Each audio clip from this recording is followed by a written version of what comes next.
Good morning. Hope you're having a great week. It is Wednesday, October 1st, 8:52 a.m. Central. I think we're still on daylight savings time.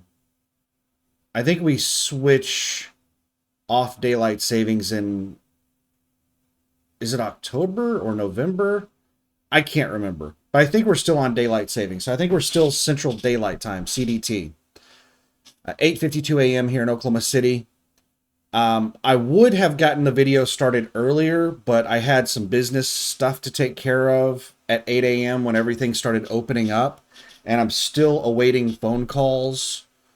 Um, so if I get a call while I'm making the video, then I'll just pause it. So we're gonna try to do a load board video. Let's take a look at a couple of things real quick. Let's see. This should be the one, yeah. Uh, I don't really need the blur effect on this page, but let me turn it off real quick.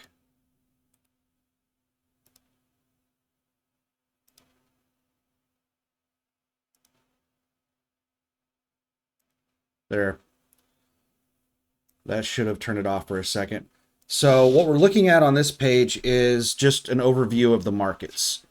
This is Landstar's load board, which is a private load board that only people leased to Landstar have access. So I try to blur out phone numbers and stuff like that of agents. If you're not leased to Landstar and you happen to see a phone number, don't call. This is a private load board. If you call, they're going to assume that you're leased to Landstar. And they're going to go through the process of booking the load with you. And then when you try to give them the truck number, they're going to be like, I'm not pulling anything up with that. Like, are you leased to Landstar? You're going to be like, no. And like, it's going to get real awkward. So anyway, Landstar's load board is primarily spot market loads. It's reposted spot market loads. A small percentage of loads on the load board are contract freight. So the Landstar load board is fairly representative of the freight market as a whole, of the spot market, but it's not the spot market. So let's take a look at the markets here. We're just looking at the total available loads in each market, just to get just like a rough idea of which markets are, doing really well. So used to a few years back, before the port workers went off contract in California, California used to be at the top of the list all the time by a significant margin, like 1,000 loads ahead of second place. California, especially the LA area, was an ultra premium market, but it hasn't been a premium market since then. So right now, Chicago is topping the list. The New York City, Philadelphia area is number 2. And then LA is number 3. And there's a huge difference between Chicago and LA, 1,000 load difference between first and third place. So the Chicago area seems to be a really good place to be looking for freight.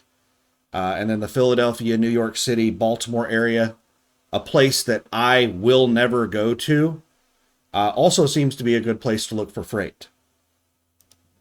And then we've got Houston, Dallas, and San Antonio. 3, basically the entire state of Texas. 3 major Texas cities are in the top 10 markets. Texas is always a good place to look for a load. It's not a premium market, but it's a good market. There's plenty of loads coming out of Texas. Right now, I don't think there are any premium markets. Since the LA market stopped being a premium market a couple years ago, there really hasn't been a premium market. A premium market is a place that you can go into and just get showered with money. Like, agents, brokers are just begging drivers to take loads. Whenever I would take loads out of the LA area, I would have agents tell me, thank you so much for taking this load. Like, they're so desperate to move the loads out of there because there's such like premium markets are created when there's a massive disparity between the number of loads and the number of trucks looking for loads. And LA just had like almost all of our freight coming in from China was going through Los Angeles ports, the port of Long Beach and the port of Los Angeles. So it's just an enormous amount of freight. Now that freight is spread out across the country, so there isn't really a bottleneck like Los Angeles used to be.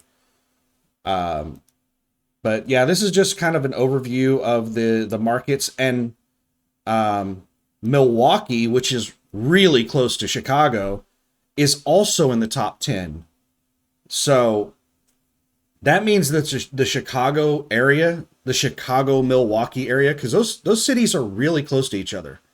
I would basically consider them the same market. They're so close together. They're both in the top 10. So the Chicago area looks like it's absolutely on fire for freight. It's a phenomenal place to be. Let's look at one other thing before we start looking at loads. Available trucks at Landstar. So what does this mean? This is just something that I look at that gives me a rough idea of approximately how many people are leased to Landstar. This is not an exact number of the people leased to Landstar. This is just the number of active trucks. So if you're out of service for any reason, let's say that you decide that you're going to take a couple of months off and you call up Landstar and you say, hey, would you put me out of service? I'm going to go on vacation for a couple of months. They'll be like, sure. And they will mark your truck out of service and you will no longer be an active truck. If any of your, paperwork expires, like your DOT inspection goes over, Landstar requires you to get a DOT inspection done every 3 months, or is it 4 months? So every 120 days. So every 4 months. So even though the inspections are good for a year, if it goes over 4 months, Landstar will put you out of service. If your CDL expires, if your hazmat, if any paperwork or any kind of licensing or permits or anything are wrong, or expired or overdue, Landstar will put you out of service. You will no longer be an active truck.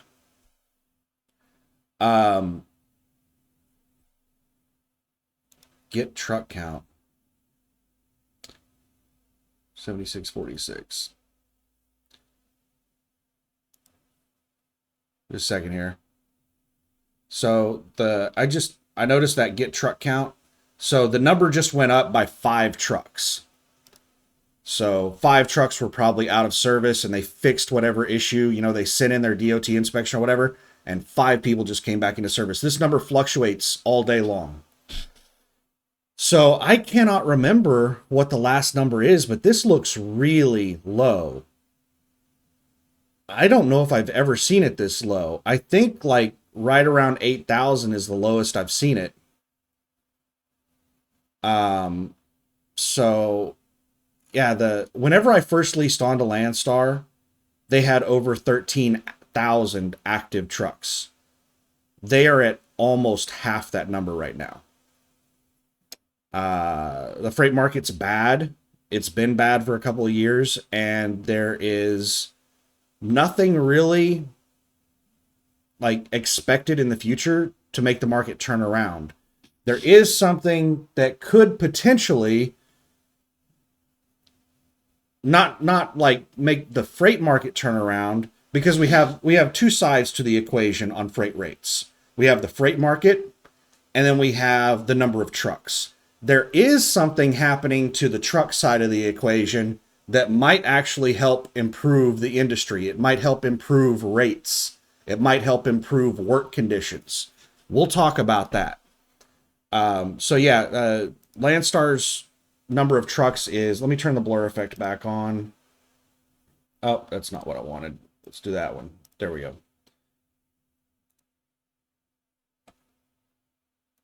All right, now let's go over to search for loads. 68,419 available loads. Let's see how many contract loads there are. Direct shipper, yes. went down to 5,075. So 5,000 of the 68,000 loads on Landstar's load board are contract loads. So 63,000 loads on Landstar's load board are reposted spot market crap. And a lot of those spot market loads are posted multiple times. So there's not really 63,000 loads. There's probably about 10% of that. There's probably about 6,300 real spot market loads on Landstar's load board, because spot market loads are typically posted 2 or 3 times, sometimes more than that. 2 or 3 postings for a single load.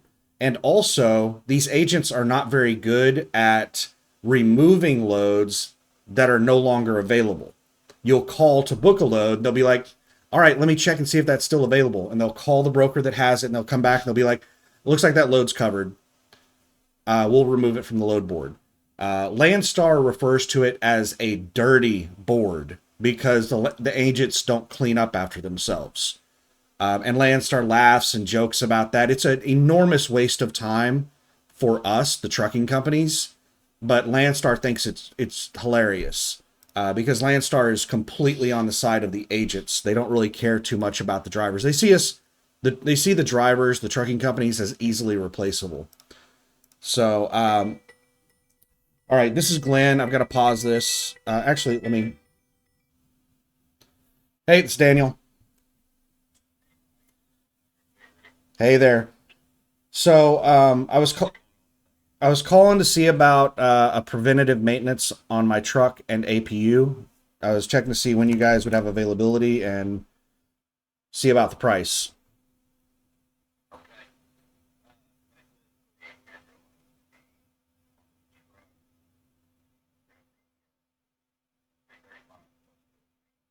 How much?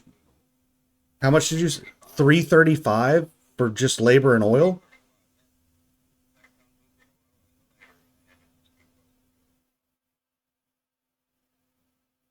Wow.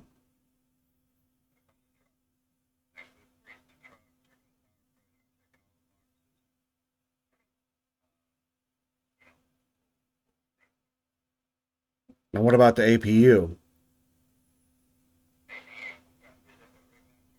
No, it's a carrier.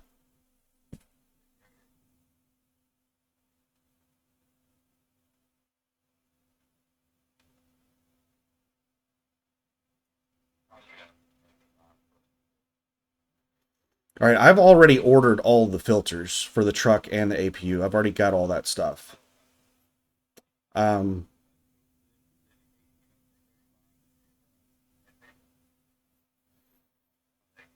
335 and 50, so 385 total. That's a couple $100 more than I was anticipating. um, wow.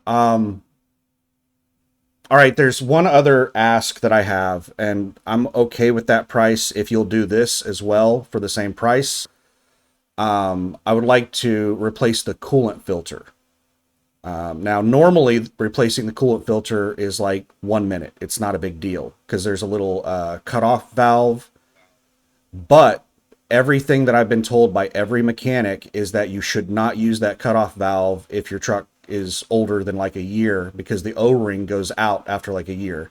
And if you use that valve, it'll start leaking and you'll have to replace the O-ring. So to replace the coolant filter, we're gonna have to like set a bucket underneath there and let the coolant drain out, because I don't want to use the cutoff valve and cause a leak with that O-ring. So it's probably going to take like 10 minutes to replace that coolant filter.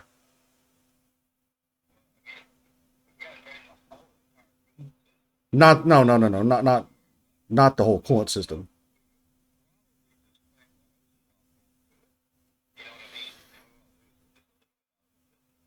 Yeah, yeah, that's so if we can do the coolant filter,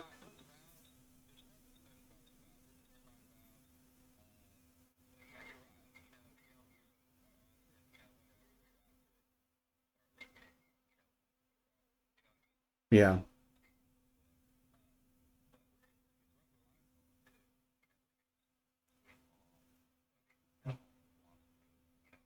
Yeah, it's not a line. It's the coolant filter is like straight into the engine. There's not a line that you can cut off. There might be something that we can limit the amount, but it's not going to be the whole system. There's just going to be some that leaks out, and I'll add whatever coolant needs to be added back in there. You guys aren't going to have to give me any coolant, but if you guys are willing to do all that, then we'll do. I'm okay with the 385 then. So is that cool? Okay. When can you do it? The filters are supposed to be delivered tomorrow. I already have a bunch of the filters in, but the last ones are supposed to be delivered tomorrow. Do you guys have time to do it on Friday?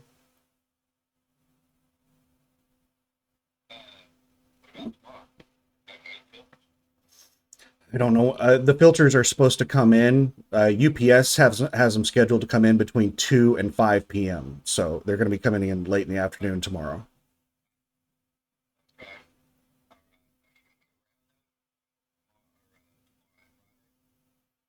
Like at home?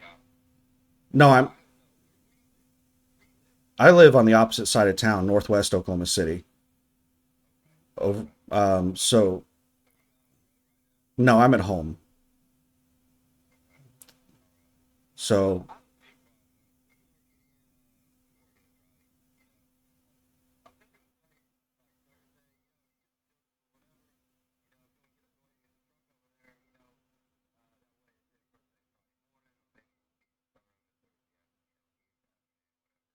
yeah.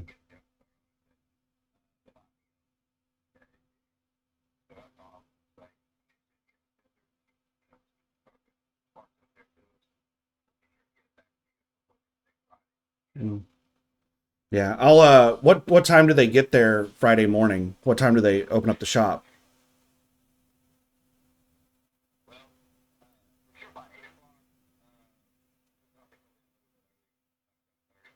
Okay. I'll probably yeah, I'll probably come in at like 7 a.m., try to get ahead of rush hour traffic, and I'll just be there first thing Friday morning. And so if you'll just let them know to expect me Friday morning, I'll be there first thing whenever they open up. All right. All right. Thank you, sir. Thank you. Bye bye.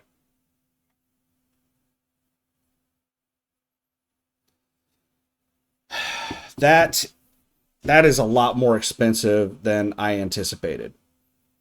I was anticipating like a couple $100 for labor.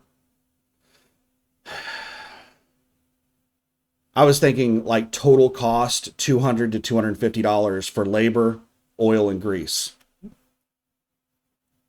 But we just negotiated to $385. He initially said $75 labor to do the PM on the APU, which is kind of crazy. But then without me saying anything, he said $50. So he wanted 335 for just labor and oil and grease. So the last couple of times that I've had the PM done there at their shop, it's cost me a total of around $420 parts and labor for the truck and APU. And now it's costing me $385 for labor, oil, and grease. Plus, I just spent $200 on parts. So, like, my cost to get a PM done just went up by like almost $200. It's costing me a total of about $600 to get the the PMs done on the truck and the APU. $600. Not really thrilled with that. But they're going to replace that coolant filter as part of the PM without charging me anything extra with that. So I don't know. I guess that's kind of cool because that coolant filter is going to be a little bit of a pain to replace without using the cutoff valve. We're gonna, they're gonna have to put something under there to catch the coolant that leaks out.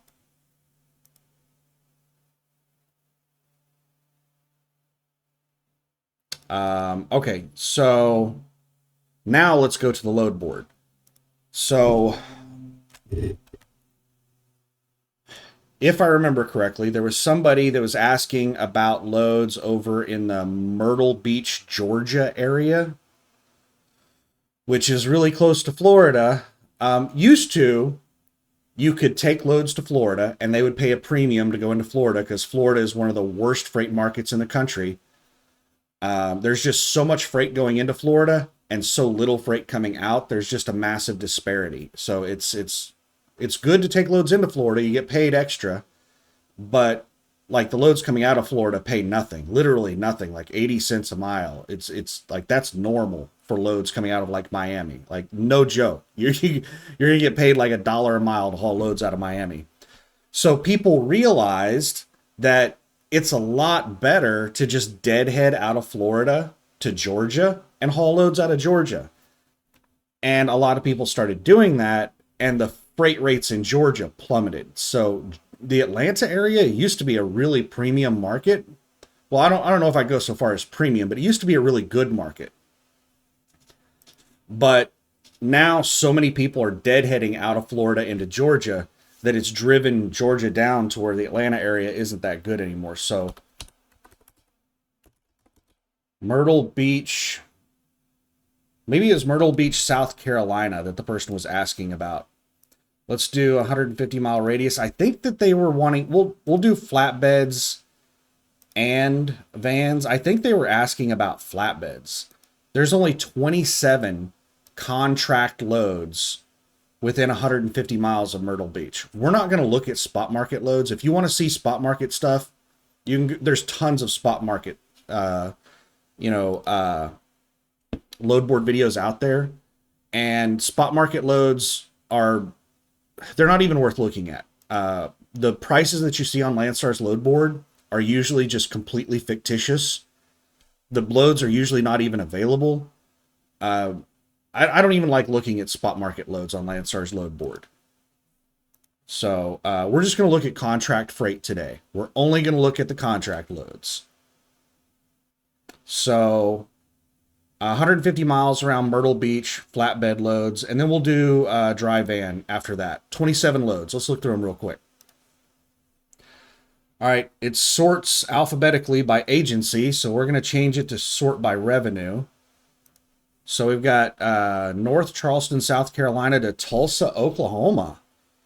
1,000 miles in one day. 10,000-pound machine parts. That looks like a team load. Team flatbed, is that a thing? Like, I've never seen a team flatbed. So it picks up at 8 a.m. on the 1st, well, 8 to 3, and then delivers between 8 and 3 on the 2nd. That looks like a really good load. It's paying $5 a mile, but it looks like it requires a team. Let's look at the comments on it real quick and just see if it's listed as a team load. It is not listed as a team. What do the comments say? The comments say it needs a team. You have to be a team, and you have to be U.S. citizen drivers. Both drivers have to be U.S. citizens. Straps, 8-foot drop tarps. I'm not a flatbed person. This is gibberish to me. Exclusive use. That means that you can't, if there's any empty space in the trailer, you can't put any other loads on there. I think that's common with flatbed. That is not common with dry van. I've seen flatbed YouTubers that will put multiple loads on their trailer. That's not something we do in the dry van industry. But this is exclusive use. You cannot haul any other loads while you're hauling this load. Deliver next day by 3 p.m. So with it being U.S. citizen, you're most likely either picking up or delivering to some kind of government place, probably the military.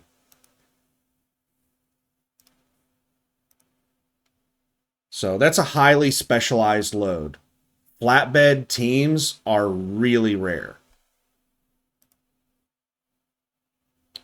That load's been sitting on the load board for over an hour. If that was not a team load, it would not be sitting on the load board that long, I don't think.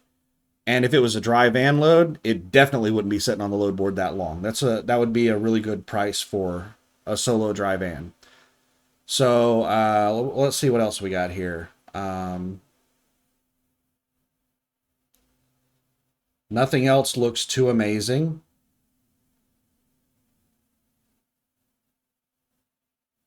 Here's one that's 48,000 pounds. I'm not sure how heavy flatbeds are. Maybe they can haul more weight than a dry van. Maybe they're lighter trailers. So maybe 47,400 is enough to keep you under 80,000 pounds with a flatbed.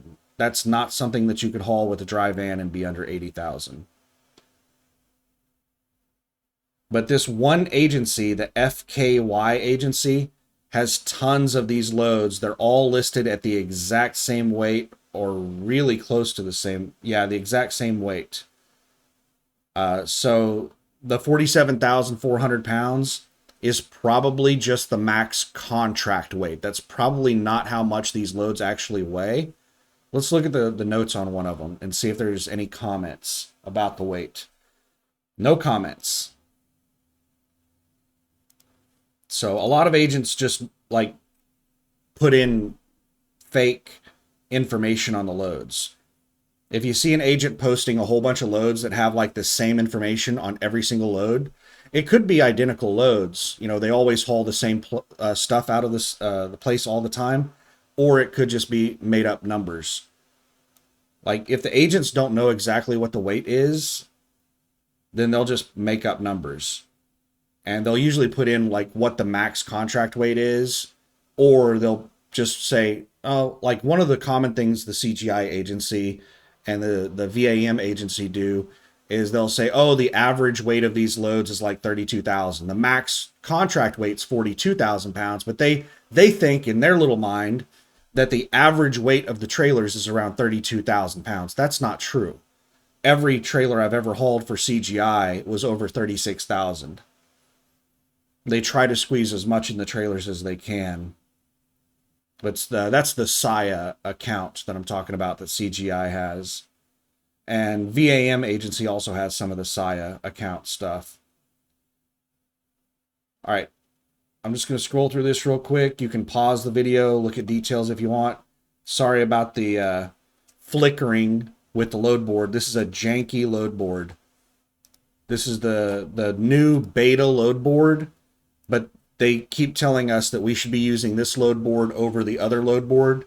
They've warned us that the old load board doesn't get updated as often as this load board. So if you use the old load board, then you're going to be seeing loads up to like 15 minutes after they're posted, and you're not going to be able to get any good loads. So they've told us you have to use this load board to be able to see loads as quickly as possible to have a chance of booking them before other people.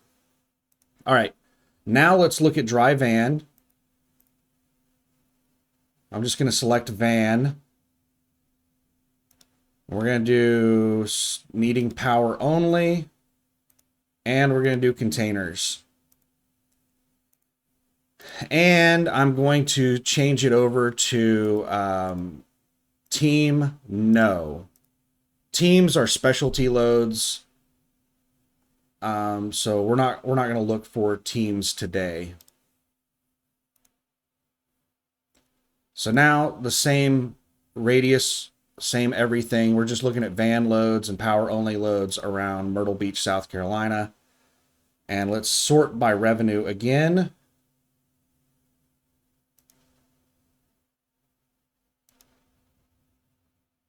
There we go.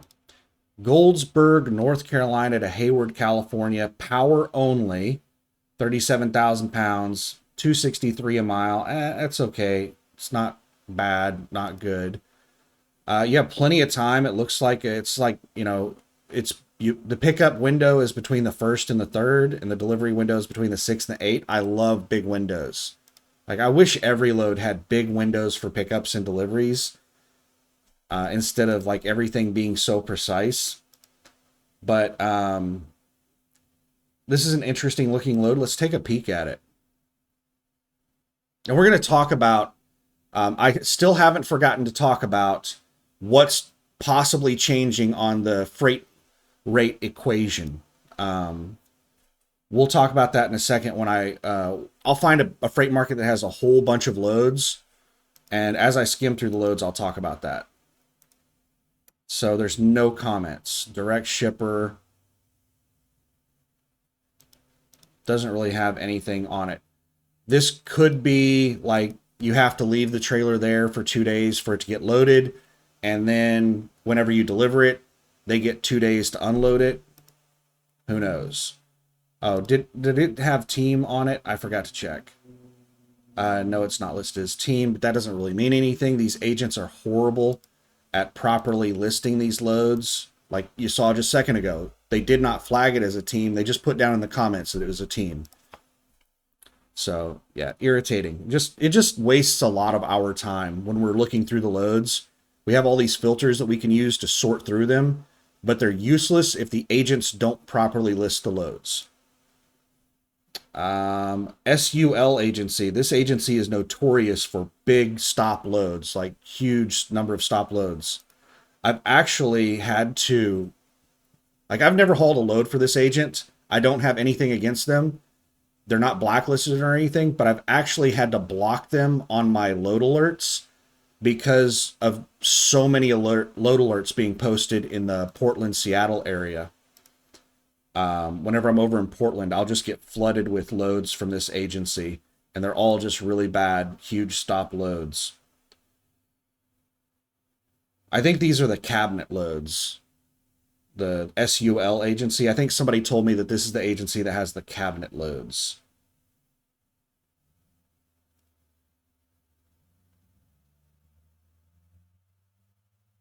Portland, Maine. Kinston, North Carolina, Portland, Maine, paying $4 a mile. Has 5 extra stops on it. Massive pickup and delivery windows. Oh, it's multi-loads. There's a whole bunch of these loads listed. There are 5 of these Kinston, North Carolina to Portland, Maine loads. Whenever you see one of these, that typically means that this agency does a lot of the exact same load all the time. You might be able to work out some kind of dedicated thing with them, but you have to figure out a way to get back from Maine to Kinston. The FLS agency, this one right here, Dillon, South Carolina to South Burlington, Vermont. FLS has the Harbor Freight account. I don't know if this is a Harbor Freight load, but I know that one of their contracts is with Harbor Freight.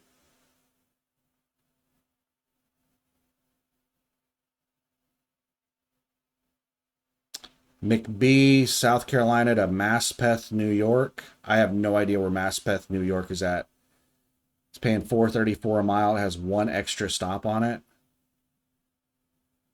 There's a lot of like good paying loads. A lot of these are the FLS agency loads. All of these Dillon, South Carolina loads are the FLS agency. And I'm pretty sure that there's probably a Harbor Freight distribution center in Dillon, South Carolina. And that's what all these loads are probably Harbor Freight loads. Let's see if this Maspeth, New York is New York City. There is a huge difference in delivering to New York City versus like New York out in the country, like over in Rochester. I've delivered to Rochester, New York. I will not go anywhere close to the New York City, Philadelphia, Baltimore area, which it looks like this load is going into New York City. Let's see here. Oh yeah. Oh yeah. This is going into like deep into New York City. Like you're going over into like Brooklyn, Queens area.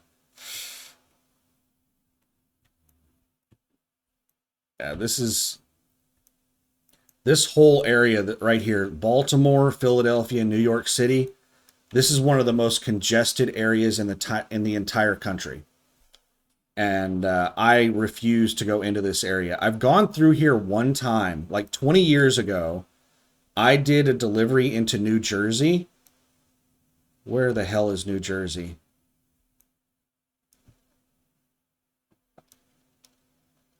I did a delivery into like this, I forget exactly where it was, but it was in New Jersey.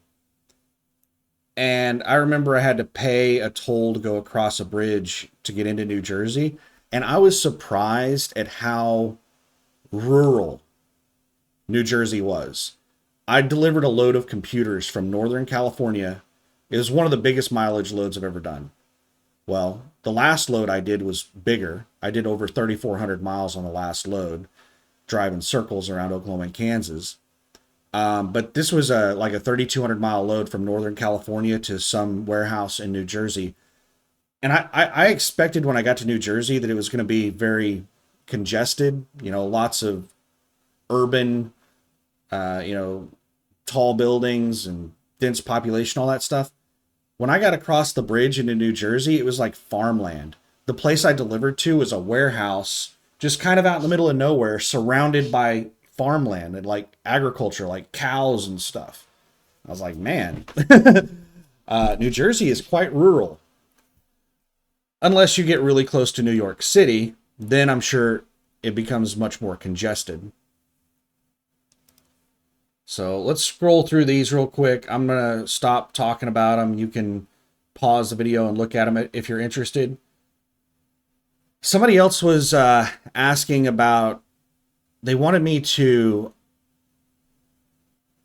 like do a plan out an entire week of loads of them going back and forth between like Dallas and Chicago. I'm not going to do that.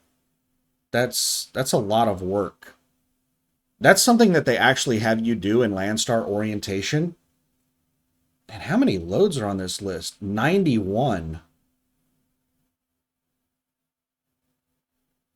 This is a pretty decent place to be looking for a load. There's a lot of loads coming out of this area that are paying decent prices.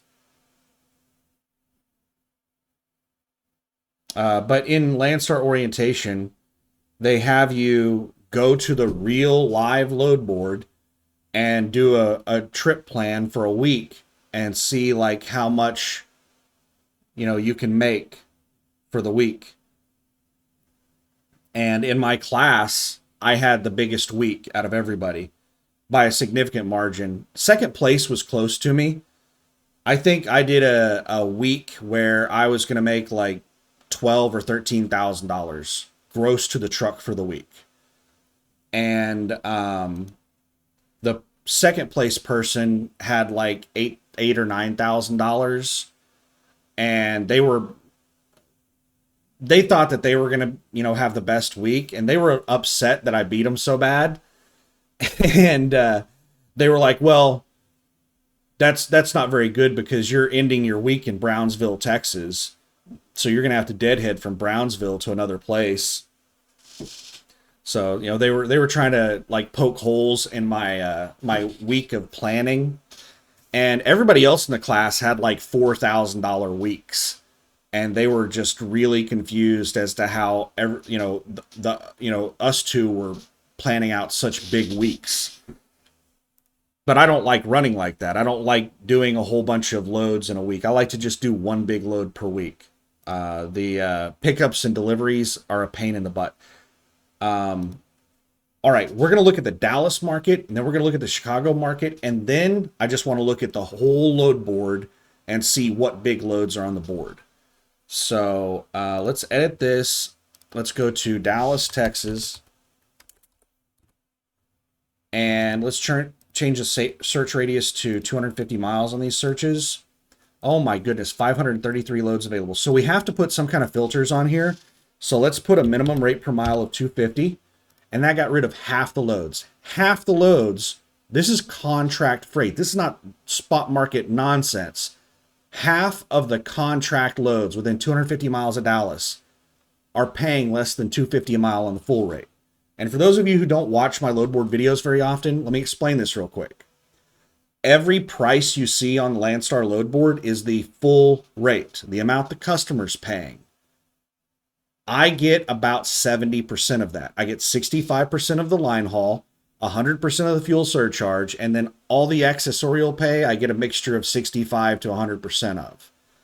So it breaks down to where I get about 70% of whatever price you're seeing on here. So if you see a load that's paying $10,000, I'm not getting paid $10,000 for that load. I'm getting paid about $7,000. A load that pays $250 a mile, I'm making about $1.75 a mile on that load. So that gives you an idea. Like $250 a mile sounds really good, and it is. Like if I could run at $250 a mile gross to the truck all the time, I'd be, Scrooge McDucking it over here. I'd be rolling around in, dollar bills. I would, have the bank cash my checks in dollar bills just so that I could like throw it up over me and stuff. Like $250 a mile gross to the truck, you're doing really good. If you can run at $2 a mile gross to the truck, you're doing quite well. $1.75 a mile gross to the truck, you're not going to stay in business for very long doing that. If you're like always running at $1.75 a mile gross to the truck, you're probably eventually going to go out of business. It's crazy that 25 cents a mile could be that big of a difference between, you're eventually going to go out of business or you're, a solid, successful company. But yeah, that's the kind of thresholds we're talking about in this industry. So, $250 a mile. Yeah, that got rid of half the loads. That means half the loads posted by the agents, half the rates they negotiated are probably below operating cost of most trucks. Because most trucks, the operating cost is about $1.75 a mile for an owner operator. And I estimate it's about $250 a mile for large companies. Why is it a lot more expensive than large companies? People have this misconception that large companies can run freight really cheap because, like, I don't know why. Like there's a lot of myth. There's a lot of rumor. There's a lot of just like crazy nonsense that's spread around the trucking industry. And one of the myths spread around the trucking industry is that large carriers are able to haul cheap freight because their operating costs are lower. I don't understand. Large companies have much more operating costs than a small carrier like me, like an owner operator. Just think about it. A large company like Knight or Swift, not only do they have to buy the truck, and yeah, they might get a little bit of a discount on the trucks, but it's not a massive discount. So they're getting bulk discounts on buying or leasing the trucks. So yeah, they're saving a little bit of money there. They're probably getting some nice fuel discounts. I'm getting some amazing fuel discounts too. They're getting discounts on a lot of the stuff that I have, like insurance. They may actually be paying more for insurance than me. A lot of people say that these companies are self-insured. I'm not going to get into that. I don't know what their exact setup is for insurance and how they're paying for all that. But look at all the other things that they have. They have marketing departments. They have sales departments. They have maintenance departments. They have customer service departments. They have human resource departments. They have large terminals, facilities that they have to pay for and manage and maintain. I mean, they have massive operating costs. So I estimate that large carriers like Knight and Swift, their cost to move the truck down the road is somewhere around $250 a mile. And owner operators like myself, it's about $1.75 a mile on average. Anyway, let's get back to this. So we just got rid of half the loads. Let's get rid of some more loads. Let's put a minimum of $3,000. Now we're down to 54 loads. So $3,000, if we're only getting 70% of the load, that's $2,100. And almost all loads are going to take you 2 days. There's very few loads on the load board that are same day pickup, same day delivery.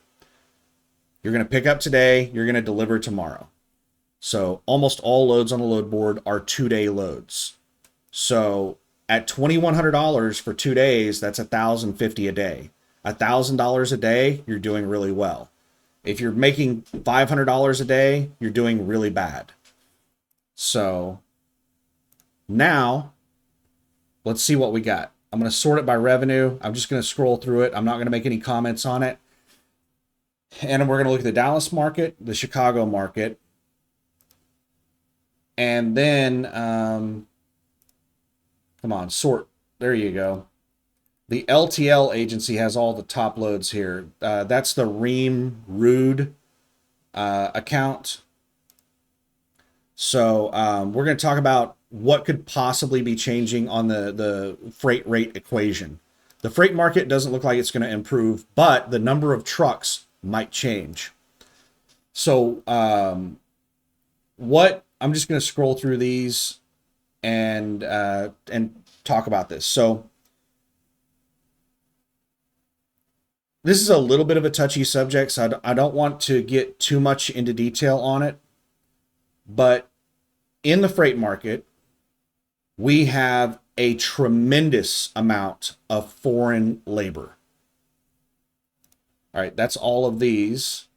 A lot of these are like, you notice I said it was 54 loads, but we didn't scroll through 54 loads. Well, like this one right here, Fort Gibson, Oklahoma to Auburndale, Florida, there are 15 of those loads, and they're all listed as one single line item. And there's a whole bunch of those. Like this Irving, Texas to Medley, Florida, there's 14 of those loads.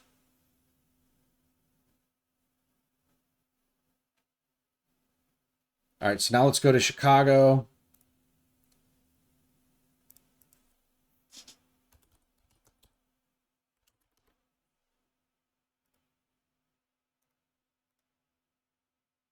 $43 loads.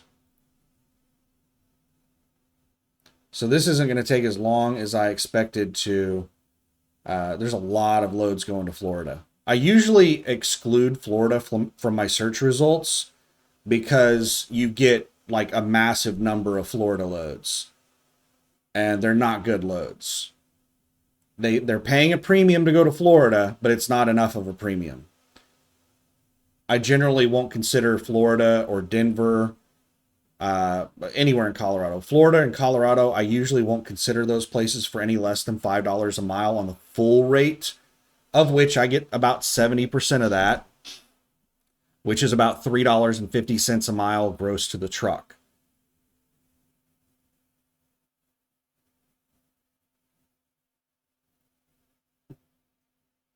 Because you're going to be deadheading massive miles. You're looking at probably 700 plus mile deadhead after your delivery to get to a decent freight market. All right. Now, we're not going to search by any city. We're just going to search the entire load board for all loads going from or to anywhere that are paying a minimum of $250 a mile, $3,000, that a solo dry van person like myself can haul. 347 loads. And I'm surprised. Oh, I haven't sorted by revenue. I was about to say, I'm surprised Alaska is not at the top. But Jackson, Mississippi to Fremont, California. 5 stops, 2,400 miles, $13,000. This is that. I think this is. Yeah, this is the IKK agency. I think I've looked them up before. And this is, I did a bunch of research on them to try and figure out what in the hell these loads are. And the person that owns this agency also owns a heavy equipment rental business. Like you can rent like small tractors and stuff. Like not like really big equipment, but like stuff that you can, fit inside a dry van or a flatbed. Let's see if there's any notes on this, because they have a whole bunch of these loads. Need 2019 or newer truck or newer year-round work for dedicated drivers that live near Mississippi. Must be able to go all 48 states. No teams. Owner-operator. What in the hell? Why would they not allow teams? No teams, and you have to be an owner-operator. And you have to have a 2019 or newer truck. My truck's a 2016. 2019 or newer truck. And there's year-round work for dedicated drivers that live near Mississippi. Must be able to go all 48 states. No teams. Owner-operator. Why in the hell would you like no teams doesn't make any sense to me. But yeah, and it's listed as machinery or machine parts. Let me pause this and see if I can find the company. All right, I don't feel like spending an hour researching this again. I remember I've researched this in the past, like a year or two ago, and I'm not sure if this is the place, but this was like the top search result whenever I searched for Jackson, Mississippi equipment rental. And this looks very similar to what I found a couple of years ago. It's this type of equipment. It's like an equipment rental company, and this is probably them. And I'm guessing that you're delivering and picking up equipment rentals. But all of these loads listed out of Jackson, Mississippi, with a whole bunch of stops on them, are the IKK agency. So if you live in Jackson, Mississippi, and you feel like working some dedicated account for an equipment rental company, they have a year-round dedicated thing. If you have a 2019 or newer truck, you're an owner-operator, and you're not a team. And I have no idea why they would not allow teams. That doesn't make any sense.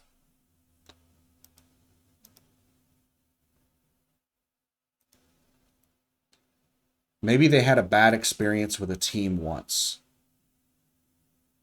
Bangor, Maine to Pendleton, Oregon. Okay, so we're going to talk about foreign workers while I just scroll through all of these loads. I'm not going to look at the loads. I'm just going to scroll through them slowly so that you can pause the video and look at the loads if you want to. So we have a huge problem with foreign labor in the trucking industry. If you don't work in the trucking industry, or maybe you're like some line haul driver and you don't go to truck stops, like if you're sheltered from this, then you may not realize how bad the problem is. But if you're an over-the-road driver that's going to truck stops and interacting with the other truck drivers, then it's quite obvious that there are an enormous amount of people driving commercial vehicles that look and act like they're from other countries. A lot of them don't speak English at all. A lot of them barely speak English. And it's just it's a huge problem. I have no idea what the numbers are, but there's two reasons why we have so much foreign labor in the trucking industry. Number one is H-2B visas. The H-2B visa system has been abused for decades by the trucking industry to bring in foreign labor so that they can suppress freight rates. Well, not freight rates, but so that they can suppress labor costs and they can keep poor work conditions. If they did not bring in all this foreign labor, then what they would have to do to get people to do the job is they would have to severely increase pay and they would have to improve work conditions. Instead of, being out over the road for 2 months at a time, and then they give you like a half a day off at home, they would have to like give you regular scheduled home time, and they would have to, make it to where you're not having to lie on your hours of service. Anyway, we could rant and rave all day long about work conditions and how low the pay is. A lot of people do not understand how bad the pay is in the trucking industry. They sit there and think, oh, well, truck drivers make $50,000 a year. That's not a bad wage. That's not a bad job. Yeah, but truck drivers are typically working like 90-hour work weeks. That's 2 jobs. So cut the amount of they're making in half. They're making like $25,000 a year if they were working a normal 40-hour week. That's horrible. Like, you can make that kind of money at McDonald's. Like, you can get $20 an hour at McDonald's. Like, even in Oklahoma City, where the cost of living in Oklahoma City, this is one of the lowest cost of living areas in the country. The McDonald's around here, like the fast food places in this area, pay like 15 to 20 bucks an hour. You can make more in fast food than you can in trucking and a lot of the over-the-road trucking jobs. So them being able to import that foreign labor into our country, export out of other countries into the United States, into the trucking industry, allows these large trucking companies and even small trucking companies, we all know those small carriers out of the Chicago area, that change their trucking company name every 6 months.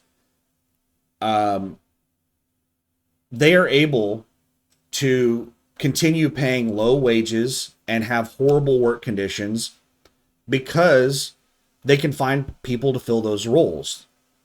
If we didn't have all these foreign workers in the market, the wages would have to come up, the work conditions would have to improve. So right now, with all those foreign workers in the industry, it's really, really, really bad for the industry. The number of trucks in the industry is way too high, and that's suppressing the freight rates, and the wages and the work conditions are poor because of it. So where are all these foreign workers coming from? Well, one of the problems is H-2B visas. I'm not gonna, go do your own research on H-2B visas. The short version is that H-2B visas are intended for short-term critical need.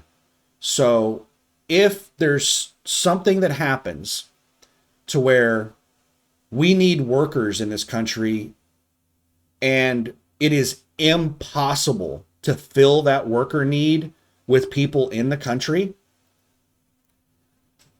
then you can use H-2B visas to import foreign labor to do that job for a short term, only if it has zero negative impact on the local workforce.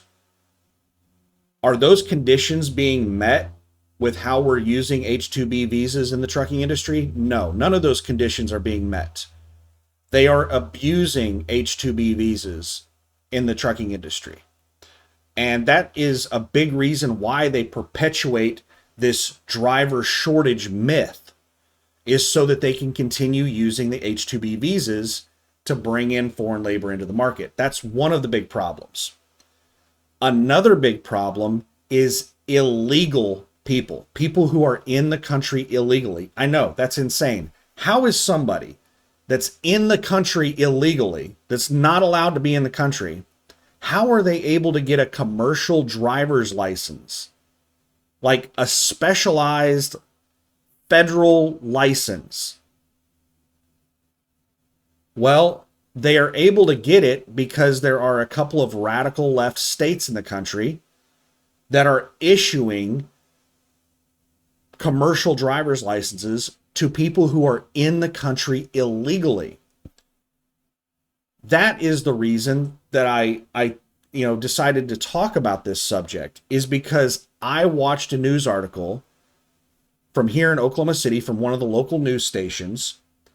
Like last week, Immigration Enforcement partnered up with the Department of Public Safety in Oklahoma, and they did some kind of blitz for a couple of days on I-40, some kind of inspection, where I don't know how they were doing it. I don't know if they were pulling over random people or what they were doing.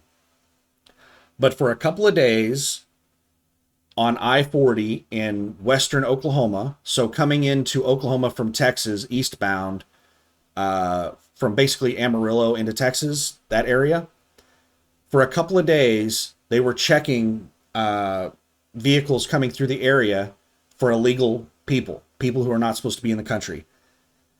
And over a couple of days, they found 120 people. They arrested 120 people. They impounded the vehicles of 120 people. Of those 120 people, 90 were commercial truck drivers. And they all had commercial driver's licenses or fake commercial driver's licenses. And they said that the illegals that had legitimate commercial driver's licenses all had driver's licenses issued out of 4 states. And 44% of those drivers had licenses out of California.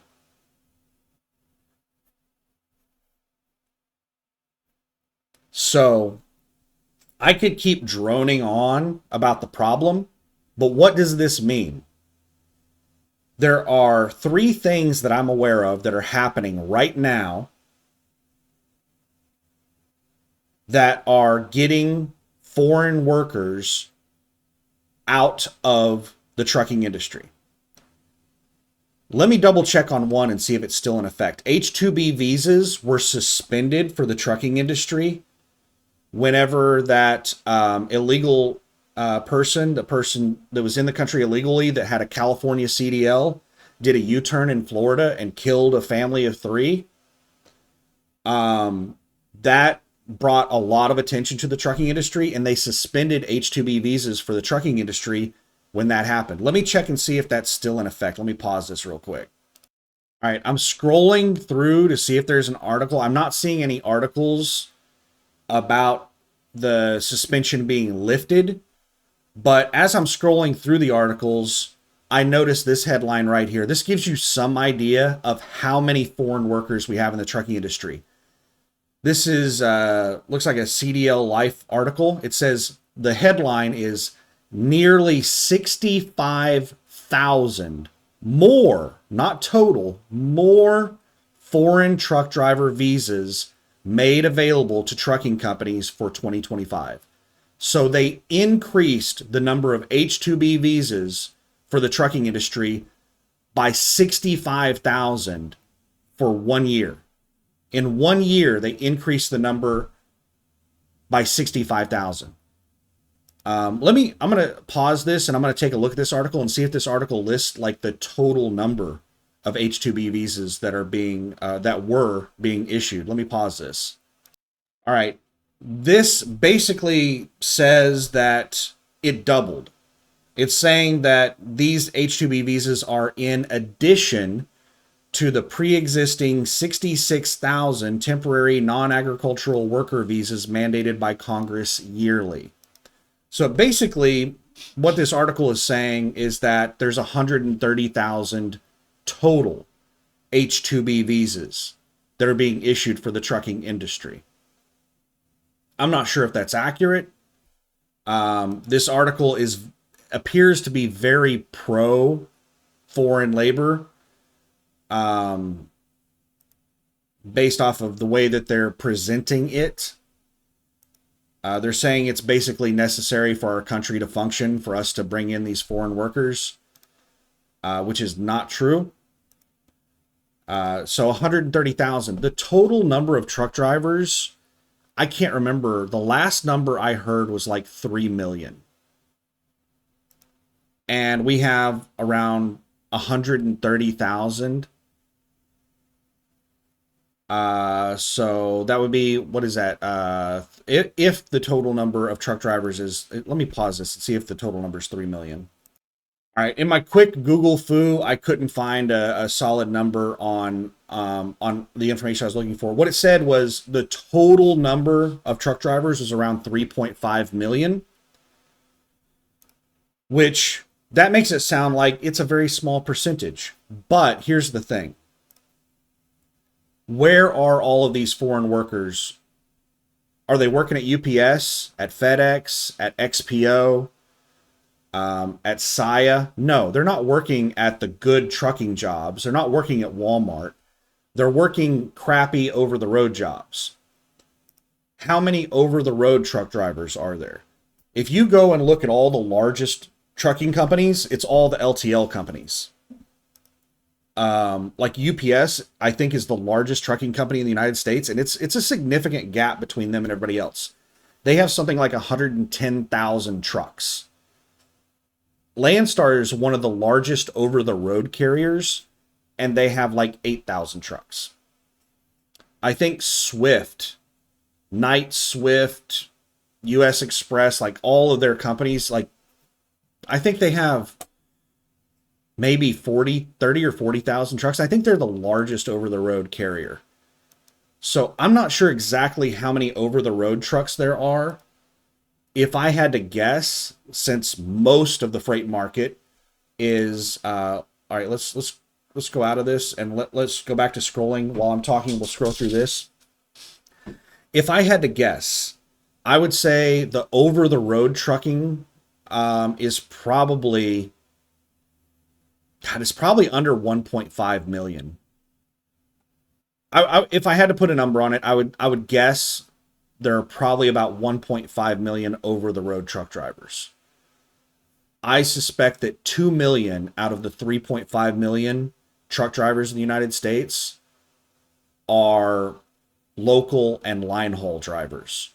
They work for like LTL companies. They're not over the road truck drivers. They're local and line haul. That's just a complete guess. I'm just making that up based off of, just my feelings on the matter. So I think it's probably around 1.5 million. If you think about that, 1.5 million over the road drivers, and we have 130,000 foreign workers. Out of the 1.5 million, almost 10% of the over the road truck drivers are foreign labor, foreign workers. That does not include all of the people in the country illegally. Those are people that are in the country. Those are foreign workers that are in the country legally. 10% of the over the road truck drivers, by my estimation, approximately 10% of the over the road truck drivers are foreign workers that are here legally. I have no idea how many are here illegally. There's probably 2 or 3 times that amount.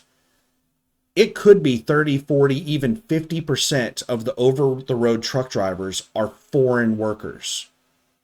Half of the over the road truck drivers could potentially be foreign workers. All right, we've made it to the end of the list finally. Now we're going to do one more search that I'm going to scroll through, that I'm going to just get rid of everything. Let's get rid of all of the filters. Let's get rid of the minimum rate per mile, and let's put a minimum of $6,000. And let's get rid of the team restriction.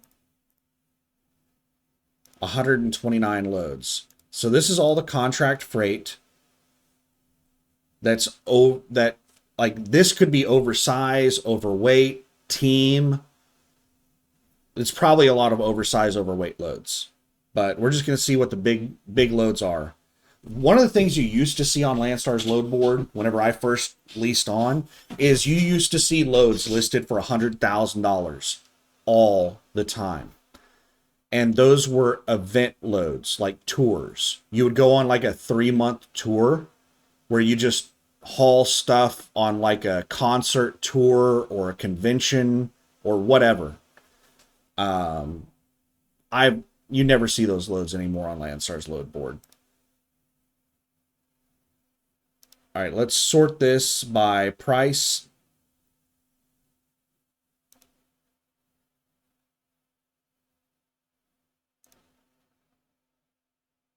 $80,000.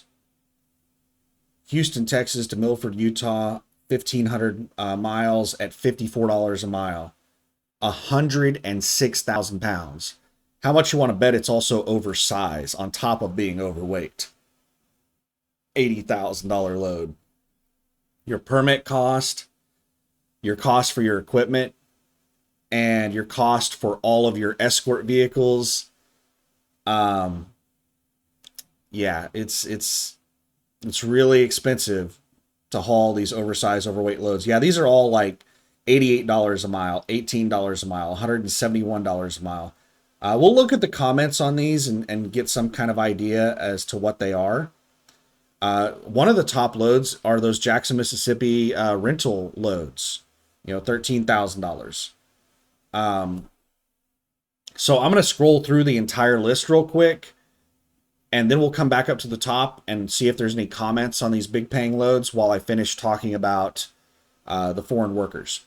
So I could drone on and on and on about the foreign worker problem, but it is a massive, massive problem.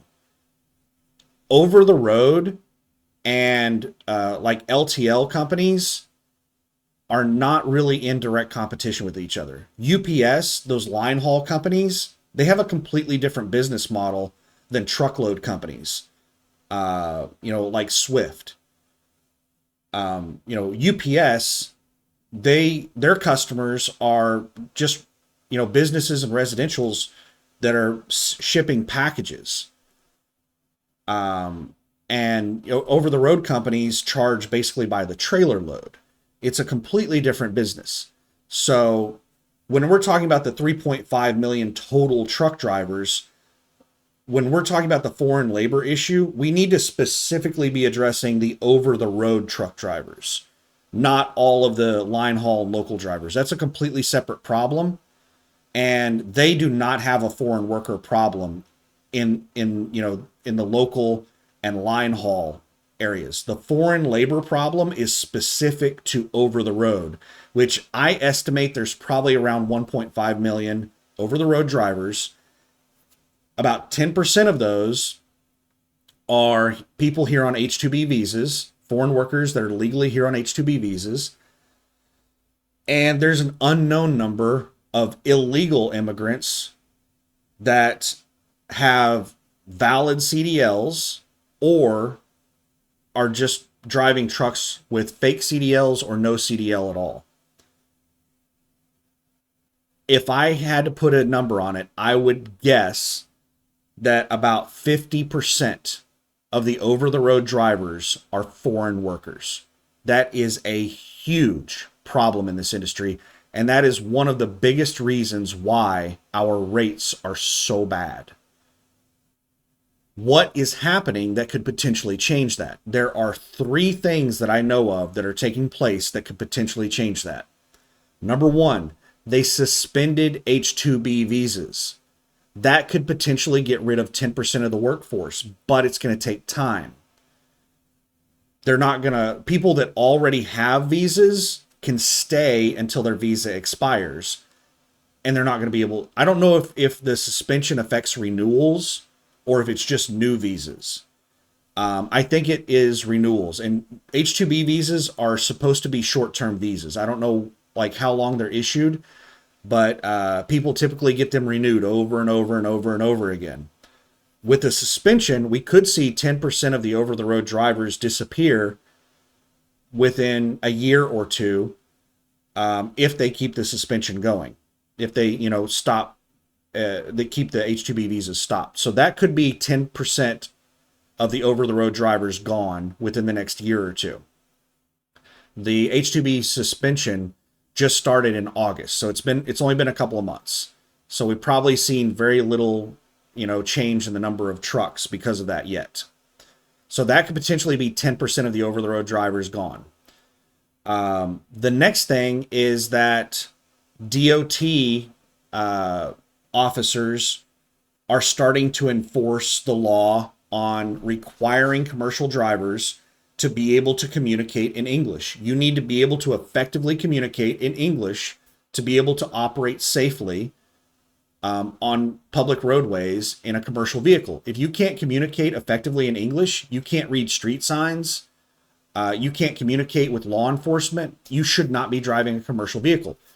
We have laws against that, but there are radical left states like California that ignore laws that they don't agree with. And they issue commercial driver's licenses to people that they shouldn't be issuing licenses. People who are here illegally, people who can't read and write and speak English. But DOT officers in other states are starting to crack down on that. If they get somebody, if they pull a truck in for an inspection and they can't communicate in English, then they are writing them tickets. So I don't know how big of an impact that's going to have on the foreign workers, but that's one of the things that's impacting foreign workers. The third thing that's impacting foreign workers is what's happening in Oklahoma. Is not just an Oklahoma thing. That's happening across the country. Immigration enforcement is working with local law enforcement and they are, doing, um, I don't know what you want to call it, like blitzes or events or whatever, where they are doing like random searches looking for people who are in the country illegally. And just in a few days on I-40 in Oklahoma, they arrested 90 truck drivers in a couple of days in one spot in Oklahoma, 90 truck drivers. If they start doing that across the entire country, then not only are they going to arrest a lot of people in the country illegally driving trucks, but word's going to get around to all the people who are in the country illegally driving trucks, and they're going to start avoiding states that are doing that. And they may just stop driving trucks altogether out of fear of getting deported. So we could see a lot of people just leaving the trucking industry because the trucking industry is cracking down on all the illegal immigrants. All right, what other search was I going to do after this one? Oh, we were going to look at the comments. So those are three things that are happening right now. H-2B visa suspension, DOT officers cracking down on people who can't read, write, and speak English, driving commercial vehicles, and immigration enforcement and state and local law enforcement working together to do random inspections or whatever to find people in the country illegally. Just roadside inspections or setting up, checkpoints or whatever. So these things could have a big impact. Just think about this. If I'm even remotely close to accurate on the numbers, of which I've stated multiple times, I'm not sure.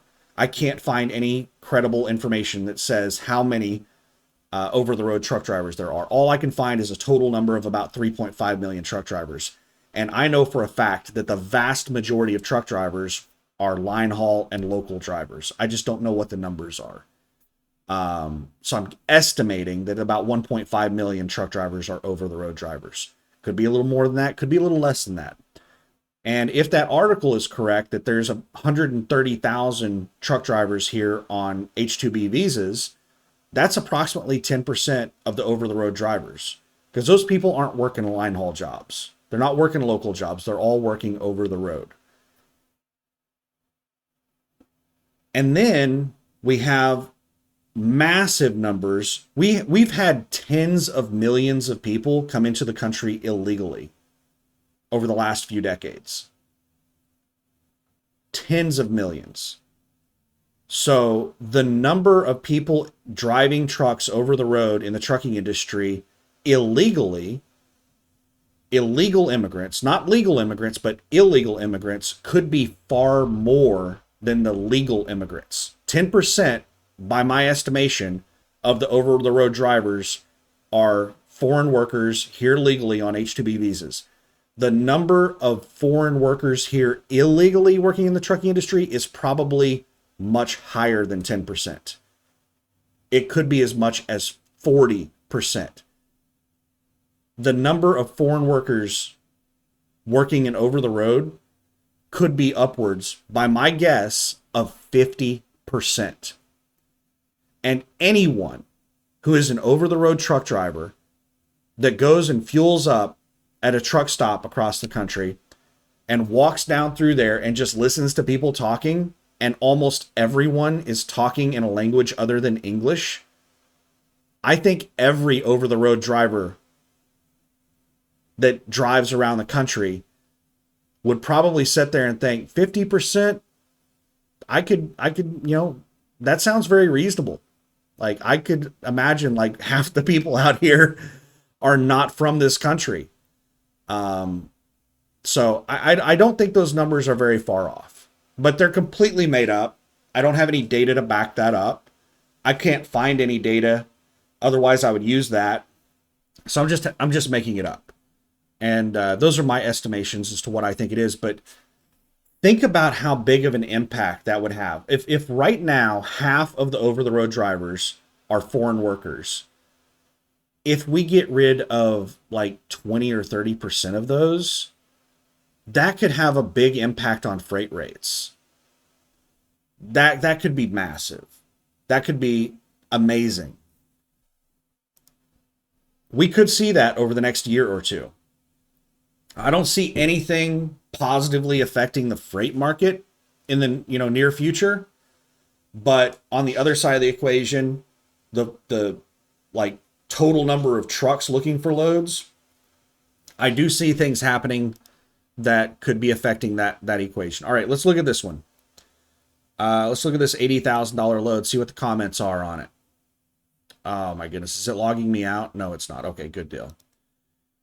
Prefab building. Okay, is this one of those houses? Dates flexible, escorts, police, survey, permits, and line haul. So the $80,000 price is all inclusive. It includes all of everything for permits, escorts, things you have to pay police. Like whenever you haul a really oversized item through a city, a lot of times you're going to be required to have a police escort through a city.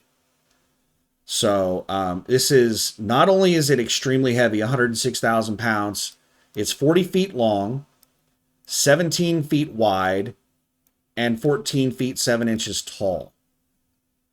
17 feet wide. So the height is a little bit taller. 13.6 is a normal height for a truck. So it's a foot taller than a normal truck. The length is normal. 53 feet for a trailer is normal. I don't know, but a lot of that 53 feet is hanging over the truck. So this is probably really close to the same length of a trailer, because I'm not sure how it's attached to the truck. I'm not sure if it's sitting on a trailer, or I'm not sure how it's being hauled, but it's probably roughly the same length as a normal trailer. The width is the big thing. A normal trailer is 102 inches wide. 102 inches is 8.5 feet. This thing is twice as wide as a normal trailer. This thing basically takes up 2 lanes.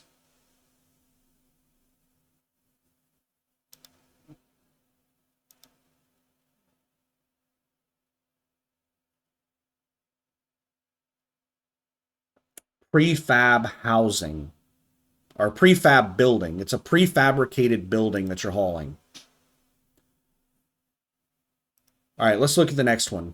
Sparks, Nevada to Stockton, California, 73,000 pounds of machinery. No tarp, crane parts rate.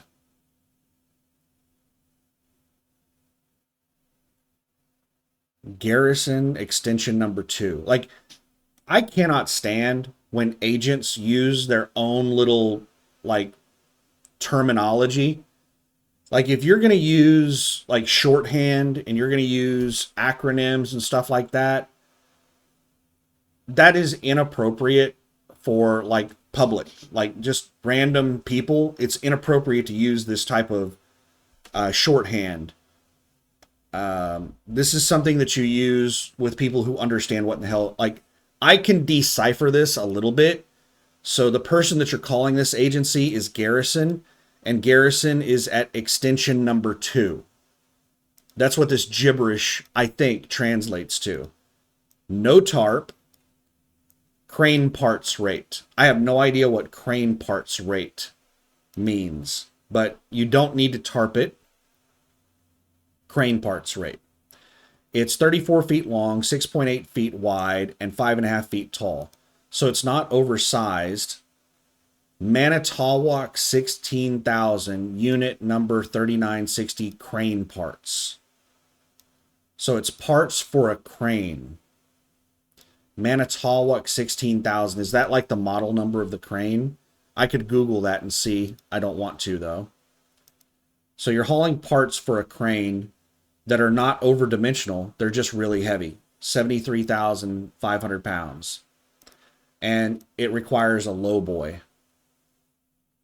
Why would it require a lowboy if it's not overdimensional? Not sure. I don't even know what a low 3 and a low 4 are. There's some kind of low boys. There's tons and tons of different like low boy like trailer types. All right, let's look at the next one. San Antonio to Chantilly, Virginia, $18 a mile, 110,000 pounds of some type of machinery. So 29 feet long, 10 feet wide, so it's over width, 11 feet 2 inches tall. It's most likely over height. So like whenever you're looking at the heights on this stuff, consider that that's the height of the product, the whatever it is you're hauling. You also have the trailer height on top of that. So if your trailer's 4 feet off the ground, and then you're putting something on top of it that's 11 feet tall, your total height is 15 feet. So 11 feet 2 inches tall. It depends on how, I don't even know what this trailer type is. An LBM7. I have no idea what that is. So it's definitely overweight. It's 110,000 just for the cargo. Trencher. It's a trencher is the description of it. A trencher. All right, let's look at the next one. Boston, Massachusetts to Parkman, Maine.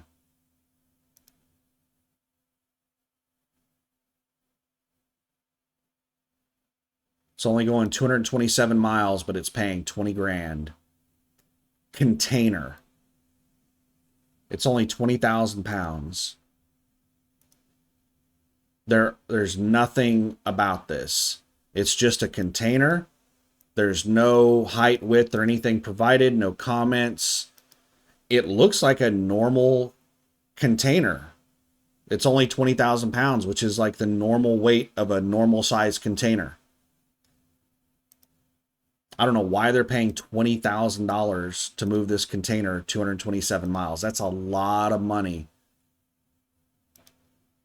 to move a container a short distance. How long has it been sitting on the load board? 46 minutes. That looks like a phenomenal load. Pick it up today, deliver it tomorrow, make 20 grand. So it's a container, and they need what all trailer types do they have listed here for it? Flatbed, step deck HS. This is some kind of step deck. Step deck HS. I don't know what HS stands for. FLHS is flatbed. Maybe this HS is the hooking mechanisms for containers. Because some flatbeds, they have these like hook things that will latch containers. Like you'll see a container going down the road on a flatbed and you're like, oh my God, they don't have that thing chained or strapped. Well, it's because those flatbeds have hooks that hook into the container and hold them in. So maybe that's what the HS stands for, is like a hook something. It's one of those flatbeds or step decks that have hooks for containers. So this looks like an absolutely phenomenal load if you have one of these specialized trailers that can haul a container. Right place, right time, right equipment, man. Make some money. And then we have the Jackson, Mississippi rental company stuff. Wilkesboro, North Carolina to Hayward, California, a DD. What is a DD trailer type? Drop deck. I think what a DD is it's one of those trailers, like one of those lowboy trailers that they can detach, like split the trailer in half, and it basically like falls to the ground. And then you can just roll stuff up onto it, and then they can like pull back into it and like latch back up to the trailer. I think it's a drop deck trailer is what it stands for. Which is another very specialized trailer type. $4.54 a mile for 2,700 miles. I mean, they're paying a premium for a highly specialized trailer. That doesn't like look like a phenomenal load. It looks like a reasonable, good rate for a highly specialized trailer. So it looks solid. Grand Prairie, Texas to Fontana, California. So this is Dallas to LA. 2 extra stops. It's a huge mileage load. 4,300 miles. It's the VAM agency, which has FedEx contracts and Saia contracts. Let's see which, what this is. I've called VAM before. This is most likely a team. Yeah, it's a team load. So this is a team load that's only paying $257 a mile. That's not very good. So total revenue looks good on this load. It's a massive mileage load. It's a team load, and a lot of times these are dedicated runs. Drop and hook on both ends. Possible hazmat lane. Weight can range from 2,000 to 42,000 pounds, but is almost always 32,000 pounds or below. I talked about this earlier. This is what some of those agencies do.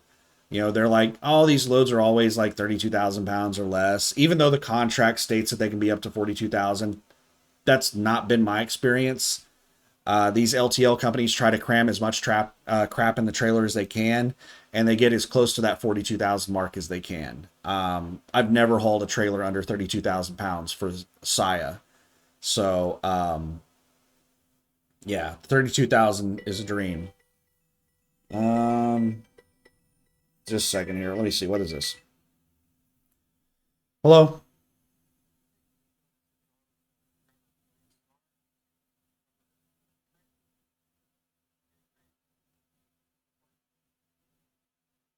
Okay.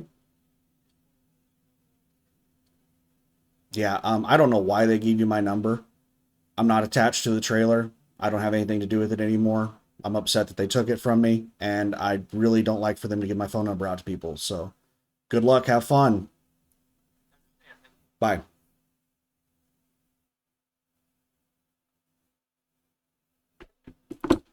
Uh, that was the driver that's recovering my trailer. He was calling me and he was like, "Hey, I'm not sure if you could hear this mic is really sensitive. Maybe you could hear what he was saying." But the last 2 times that they've stole the trailer from me, they gave my phone number to the driver. Just a second here. I'm going to email them.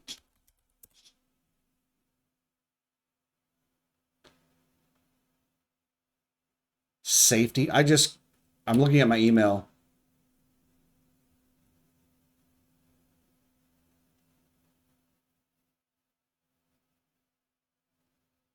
I just got a notification that new assignment available. Hello, you have a safety course available for Landstar Transportation Logistics. You may log into Samba Safety now to access the course. Space management. No due date assigned. So it's some optional safety course about space management. Following distance is what they're talking about with space management.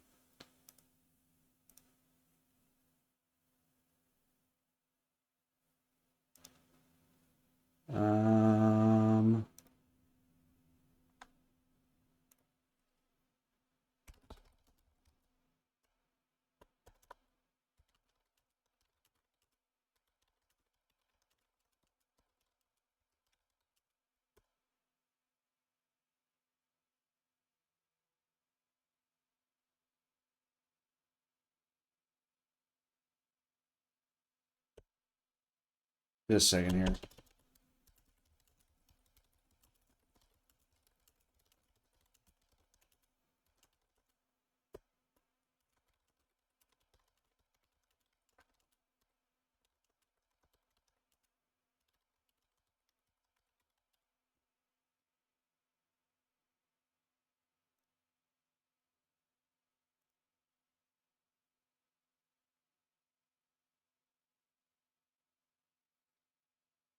So I just sent an email to trailer utilization and I said, I just received a phone call from another driver. Do not give my phone number out to other trucking companies / drivers.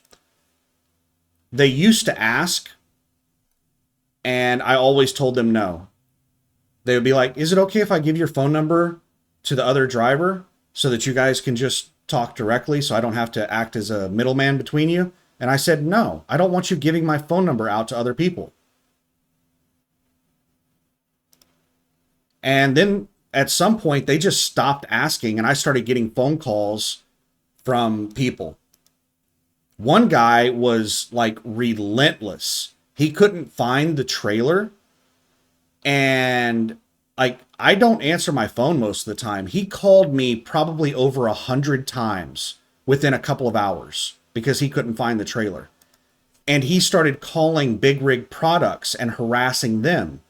And then I get a phone call from Glenn Senior, the owner of the parking, telling me that there's some nut job out there that is harassing people because he can't find this trailer and he can't reach me on the phone. And I answered my phone for Glenn because I recognized the number. I was like, oh my God. So yeah, it really ticks me off when they give my phone number out to people like that.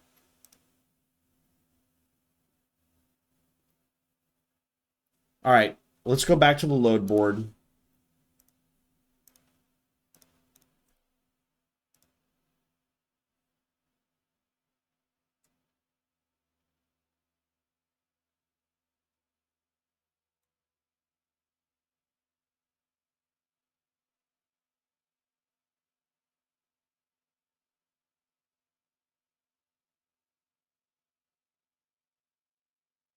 We've already looked through these. Yeah, we were looking at the notes on some of these. So VAM Grand Prairie to Fontana, that's a team load.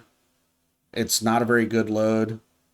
Jackson, Mississippi, this is more of those rental loads. Bangor, Maine to Pendleton, Oregon. This is a VNLG, a van with lift gate that's not paying very much of a premium. There are a few of these loads listed, and they range from $247 a mile to $329 a mile. That's not very good for a specialty trailer that has a lift gate, because usually when it requires a lift gate, it also has a whole bunch of other requirements, like you have to have blankets and straps and all kinds of other crap. And those prices are just not good enough for like a highly specialized load like that.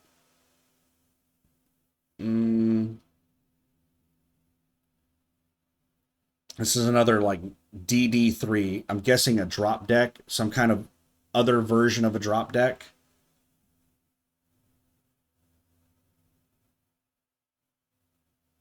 Chicago Heights to Elk Grove, California. 266 a mile. All right, we're getting into like 260, 270 a mile. These are not good. 350 a mile. This is electronics. 10,000 pounds of electronics. What in the hell is an RFLG? Is that a reefer?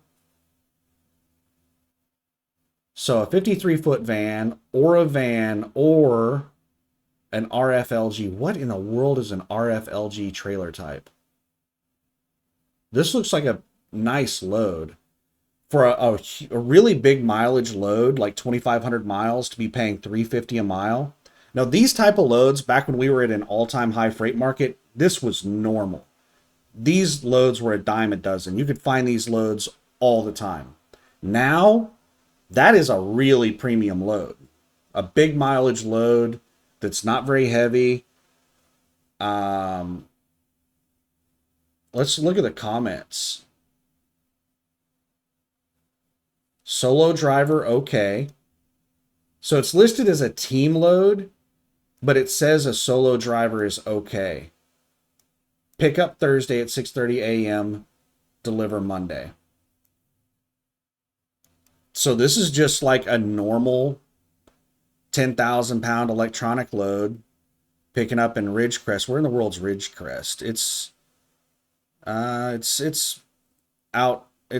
a decent ways north of LA.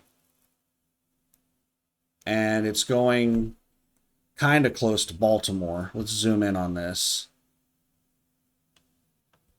So it's going really close to Washington. It's like the edge of the Washington, D.C. area. This is an area that I will not go into. I might with how well this load's paying. I've delivered to Winchester, Virginia. I've made a delivery there.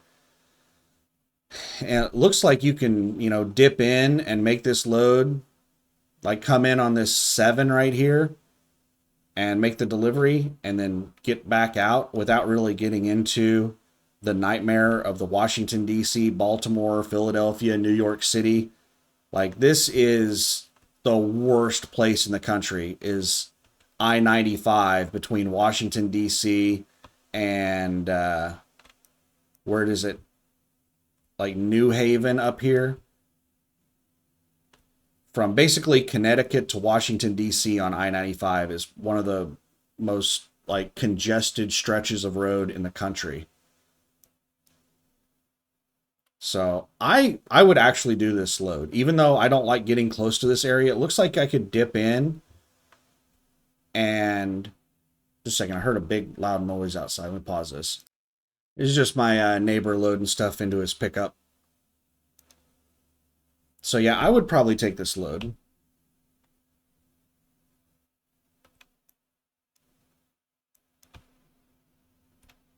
Maybe. It's a good load. It's good enough that it would tempt me into going deep into the East Coast. I don't like going into the East Coast, but I would be tempted to take this load. It's such a good load. And what's sad is that this person has listed it as a team load, and a lot of solo drivers are not even going to see that load. How long has that load been on the board? Where's that? It's been on the board for 3 hours and 40 minutes. This agent should not have flagged it as a team load. If he would not have flagged it as a team load, this load wouldn't be sitting on the load board right now. But solo drivers aren't even seeing that load. Salt Lake City to Jamaica, New York. Refrigerated, 1,000 pounds. Commodity is T-Val. I don't know what T-Val is. I forget. $4 a mile, $8,800. Jamaica, New York is... I've heard horror stories about delivering to Jamaica, New York. Those videos that you see of trucks trying to turn, and, they're just getting frustrated and running over cars because there's so many cars street parked and, like, they can't make a turn. Those are like... That's like the Jamaica, New York area. That's what I've heard. You get down the wrong road and you can get really screwed. Like it's like no way out. You can't back out because there's so many cars behind you. You can't turn. You're just screwed. You're gonna have to call the cops, and it's gonna be a nightmare to get out of there. Or you just like lose your mind and you just start running over cars like that truck driver that got famous on YouTube for trying to make a turn in New York and just like started ramming cars.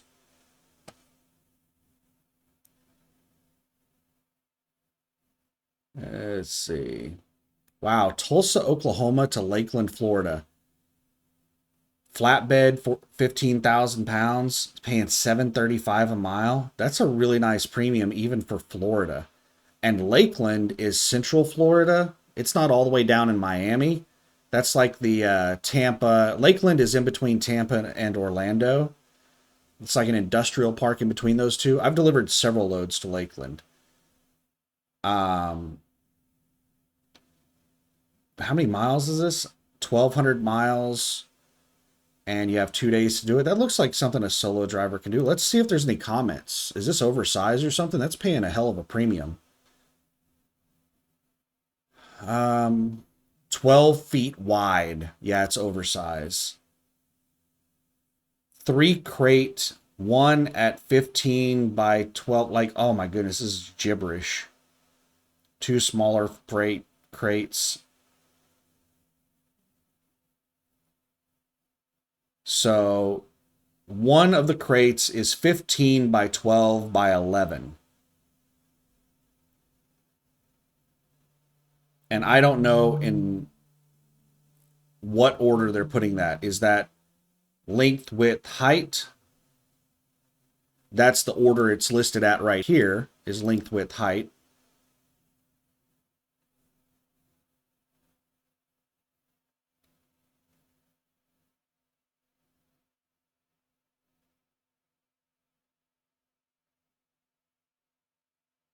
Three crates are 15 feet long, 12 feet 11 wide, and 8 feet 8 inches tall. So that means that, so if the crate is 8 feet 8 inches tall, I don't know what the height of the flatbed deck is. I would guess that it's somewhere around 3.5 feet.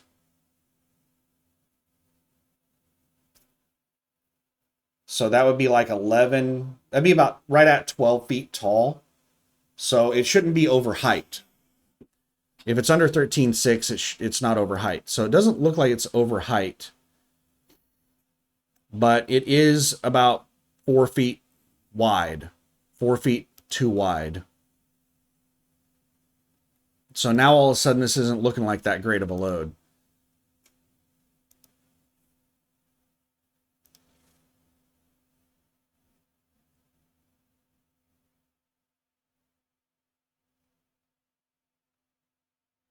Power only, Goldsburg, North Carolina to Hayward, California. 37,000 pounds.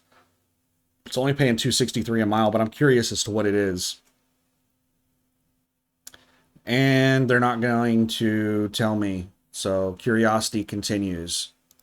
No idea what that is. So a power only load at 37,000 pounds. That could be like a piece of equipment that just has a fifth wheel, hook on it. And the entire thing weighs 37,000 pounds, or it could be a customer trailer that has 37,000 pounds of cargo in it. Like power only, it's who knows what it is. Pryor, Oklahoma to Pryor, Oklahoma. That's Tulsa. So Tulsa to Tulsa, it's only paying $232 a mile, 3,000 miles, 2 stops, 41,000 pounds, flatbed. Let's see if this is some kind of dedicated run. It is paying absolute garbage. But, if you're looking for a Tulsa dedicated, let's see. So, tarps. Thank you, Anthony, for your amazing description of the load in the comments section. Tarps. So I'm guessing it requires tarps. Like the complete no effort that these agents do on these listings. I can't believe like how lazy these agents are.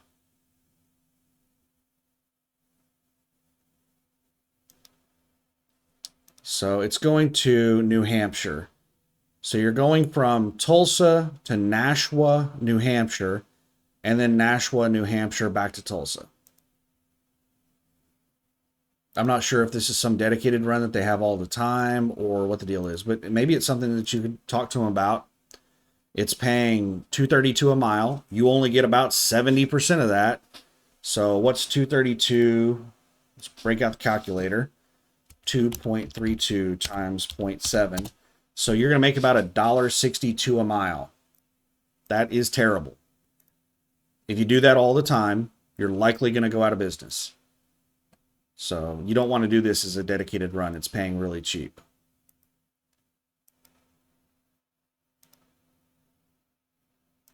Don't be like, where's my note at? Where's my note? Where's my note? I dug it out not too long ago. I don't know. I've got it around here somewhere. There was a Landstar driver. I'm going to tell this story. This is the last story, and then we'll end the video. There's a Landstar driver, and we'll scroll through. Let's do a new search. Let's go to minimum of $3,000. Minimum of $250 a mile. And let's go to trailer types, van.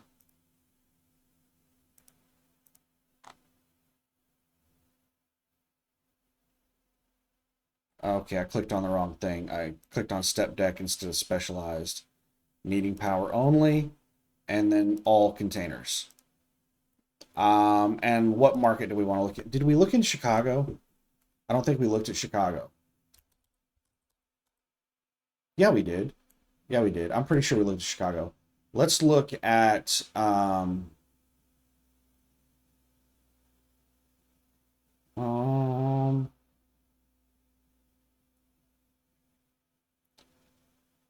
let's look at Los Angeles.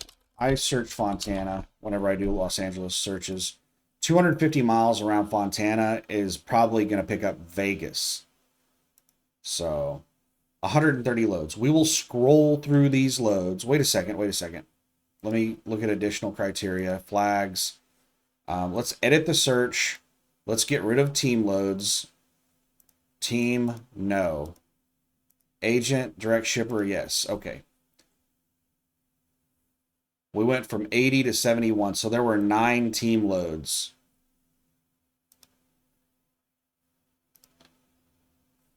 What did that say? Include posts with no dimensions. Okay. So let's sort this by revenue, and I'll scroll through this while I wrap this up with a story about what not to do in trucking.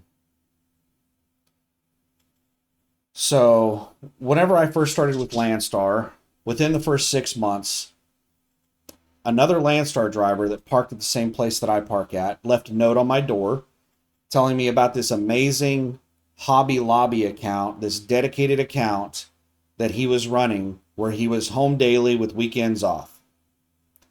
And he wanted to know if I was interested.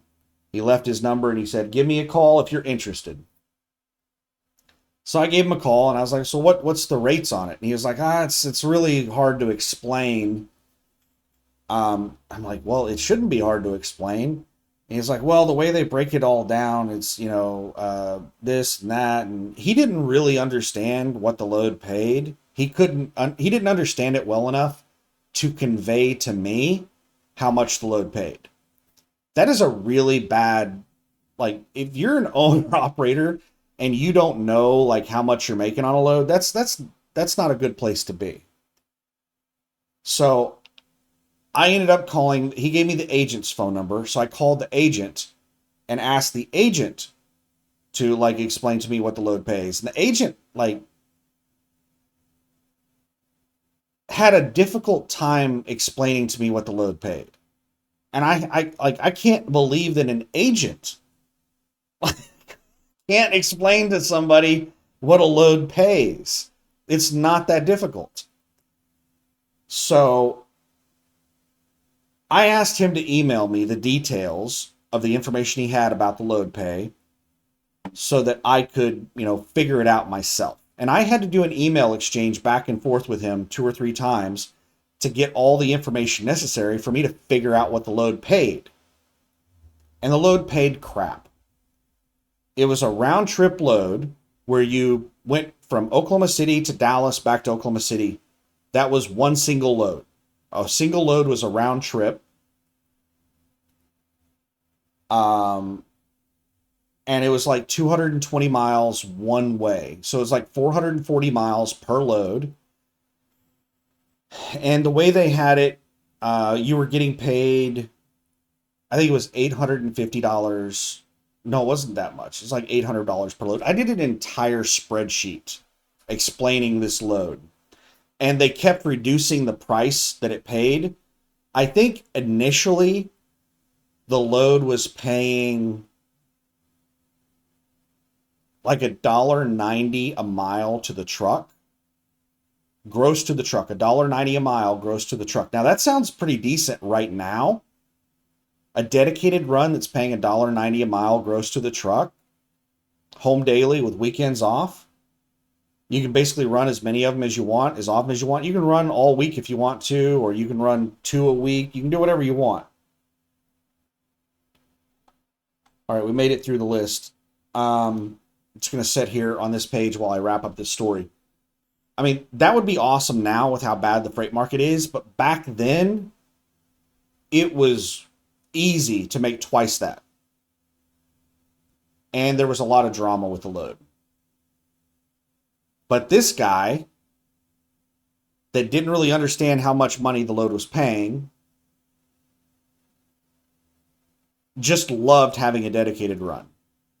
And this is one of the problems with dedicated runs that I've encountered at Landstar is that they pay next to nothing because so many people are so desperate for dedicated runs that they will accept a dedicated run that pays below their operating costs and not even realize it. So this guy was running this thing and he loved it. Like he was just so incredibly happy doing this load. What happened to him? He eventually went out of business because he wasn't profitable. When the rates were at all-time high, it was paying like $1.90 a mile, and then Hobby Lobby renegotiated, and it went down to like $1.70 a mile, and then like $1.50 a mile. They just kept lowering it and lowering it. I was on the email chain for a couple of years, and I was getting all these emails, even though I only ran. I did the dedicated run for like 1 week. That was it. And I was like, this sucks. I'm not doing it anymore. The only way that I thought it might be profitable is if I could just do like large numbers. Like if I was just able to go back and forth, and just do a whole, like 8 loads a week, then it could get to the point where it would be, a decent amount of money. But there was so much drama with the load that it was really hard to do. Like it was taking like 2 days to do a load because I was having to spend so much time at the shipper and the receiver. And there was another stop extra that I had to do in Dallas because I delivered the trailer to the Union Pacific Rail Yard. Then I had to go to a Hobby Lobby yard across the street to pick up my next trailer. And there was check-in and check-out processes at all these places. And the trailers they had a lot of issues. I was constantly having to get them worked on to get them legal to go down the road. Just tons and tons of issues to where I was lucky if I could do 5 loads a week. And I was only making like $800 a load. So 5 loads a week was like $4,000 a week gross to the truck. And back then I was making, pretty easily like $5,000, $6,000, $7,000 a week gross to the truck. Like I could haul a single load that would be like $8,000 and I would be getting $6,000 gross to the truck, just doing 1 load in a week. That was really easy for me to do. So I was taking a significant cut per week and I was doing a lot more work. But anyway, I called up that guy like a year ago, and I was like, hey, is that Hobby Lobby account still any good? Like, what's going on with it? And he told me that he went out of business, sold his truck, and he works in security now. He's like a security guard somewhere. And I was like, wow, what happened? Like, why'd you go out of business? And he said, I just couldn't make consistent money on that dedicated account. He never tried to go do anything else. He just rode that dedicated account till the wheels fell off until he went out of business. He just stuck with that dedicated account until he went out of business. Don't do that. Understand your operating cost. Understand, what the average pay in the market is. Don't be running cheap freight whenever there's tons of good paying freight out there. Like if we're at an all-time high freight market, you should be taking advantage of that. You shouldn't be out there hauling cheap freight when we're in an all-time high freight market because the freight market is cyclical. We have ups and downs. Whenever we have a really good, 6 months, a year, or whatever, you need to take advantage of that. So, yeah, that's my sad story about, I can't remember his name, that left a note on my door and told me about the Hobby Lobby account. And I just, like, it really bums me out that he went out of business because he was so excited when I interacted with him about that account. Like, he was so happy to have that dedicated run. Like, that was the greatest thing in the world to him. He loved it. Like, he was just, oh my goodness. He was so, like, you ever been around somebody that's just like so happy, like they're putting off that energy It's just like it makes you happy to be around somebody that happy. That's how he was about that account. But he obviously did not understand the business side, and he just ran it till the wheels fell off and went out of business. And there's a lot of people out there that do that. There's a lot of people out there that are running small trucking companies or they're owner operators, whatever, and they don't understand the business side. They don't understand their costs. Managing costs is a big part of this. Like running a business, your costs are probably more important than your revenue. And you have a lot of people out here that just have the mentality, they have like an employee mentality that as long as I keep working, money's going to keep coming in and everything's going to be okay. And that is not how the world works. You can be the hardest worker as an owner operator, but if you're hauling cheap freight that's below your operating costs, you're eventually going to go out of business. I don't care how hard you run. You can be running 3,000, 4,000 miles a week. But if you're running below your operating costs, what's going to happen is you're going to use up your truck and you're eventually going to have a big breakdown and you don't have any money in the bank because you are not making any money. And you're screwed. So the mentality that just keep the wheels turning and everything's going to work out, just, keep the revenue coming in, that's not how you run a business. That's, there's a phrase that's been, it's an old phrase, but it's been popularized recently by a few movies and stuff like that. And the phrase is, hope is not a strategy. And there are a lot of business owners out there that are just hoping things get better. And they're just running a business that's not profitable with the hope that at some point it's just going to turn profitable. Hope is not a strategy. So anyway, sorry to end on like a sad story, but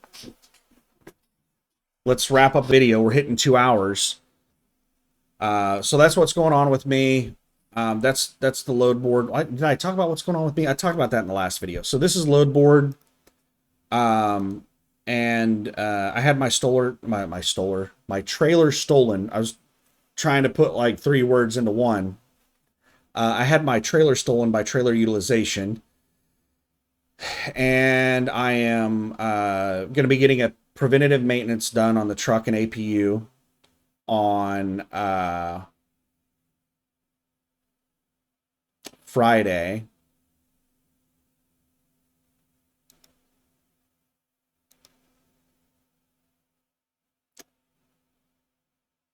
And then after I get that done, I'm going to have to find a trailer. So Landstar stole my trailer from me like 2 days before I was going to start looking for a load. Yeah, that sucks. But that's what happens at Landstar because Trailer Utilization doesn't understand what their job is. So anyway, that's the load board. I know people love the load board videos, so maybe I'll do another load board video before I head out over the road. After I get the truck ready to go, while I'm looking for a load, maybe I'll record me looking for my own load. But right now, this was just skimming through the load board. I'm not looking for a load right now. So anyway, have a good one. Bye.